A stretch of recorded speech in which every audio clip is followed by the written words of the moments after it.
आपण दौंड स्टेशन इथे आहोत. दौंड कॉड लाईन या ठिकाणी या परिसरामध्ये आहोत. याच ही ट्रेन आहे. त्या ट्रेन मध्ये पुणे स्टेशन वरून एका प्रवाशाला काही साप सदृश्य दिसलं. तो डब्बा नंबर आहे S2 आणि त्याच्यानंतर पुण्यापासून प्रवाशांमध्ये घबराट निर्माण झाली. घबराट निर्माण झाल्यानंतर प्रवाशांनी रेल्वे पोलिसांना रेल्वे कर्मचाऱ्यांना तक्रार दिली.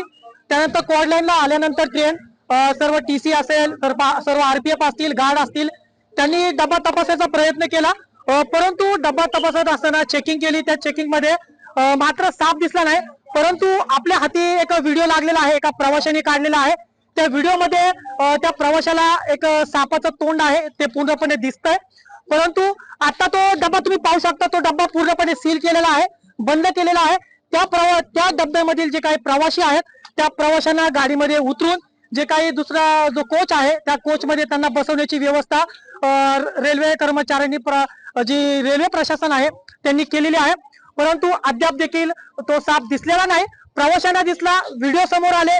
व्हिडिओच्या माध्यमातून अधिकाऱ्यांनी तपास करण्याचा प्रयत्न केला.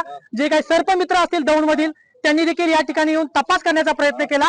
मात्र तो साप या परिसरामध्ये म्हणजे त्या कोच मध्ये S2 डब्यामध्ये दिसला नाही.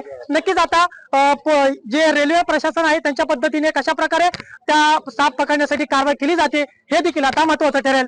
पवन साळवे, न्यूज अनकट, दौंड.